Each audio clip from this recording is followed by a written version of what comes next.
Today when I listen to this gospel, the word that comes to mind is the word disconnect. Because I feel that sometimes the apostles were disconnected from our Lord. Look at what's going on in the gospel. Jesus starts the gospel saying, the Son of Man will be handed over to the chief priests and the scribes, and they will condemn him to death and hand him over to the Gentiles.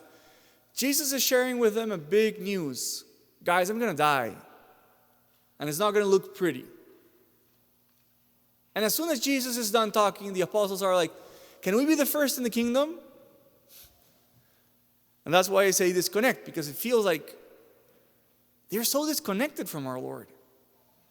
And the Lord is expressing something crucial about his own destiny, and the apostles are only thinking about their own convenience and the ways that they can make the most out of the situation. There's another part where Jesus makes the same announcement to the apostles, where he says the Son of Man will be handed over to the Gentiles, and Peter had a different reaction. Do you guys remember what Peter said? Peter said, Lord, that cannot happen to you. And Jesus said, stay away from me, Satan. But at least in that occasion, Peter reacted in a way that we would describe as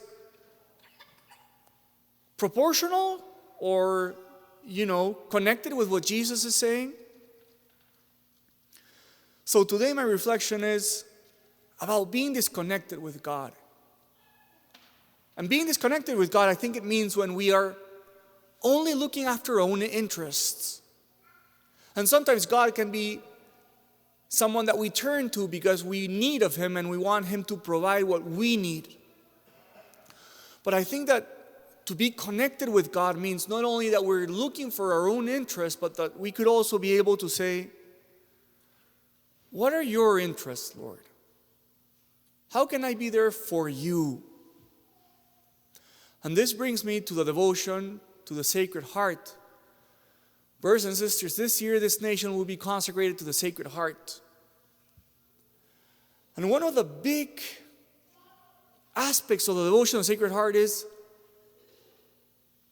consoling his heart and wanting to be there for him.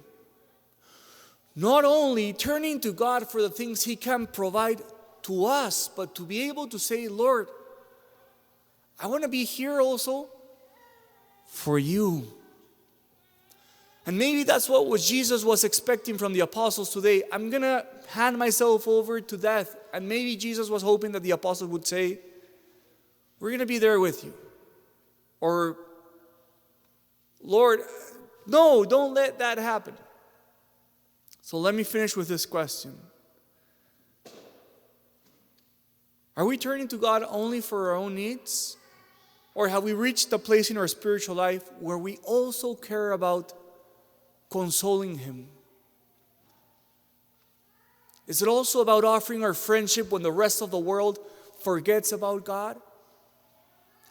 My invitation for each one of you, the Sacred Heart said, every first Friday of the month, offer your communion to console my Sacred Heart. This first Friday, everybody's invited.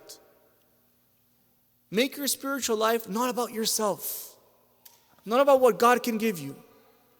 Make your spiritual life about saying, Lord, I want to console your heart.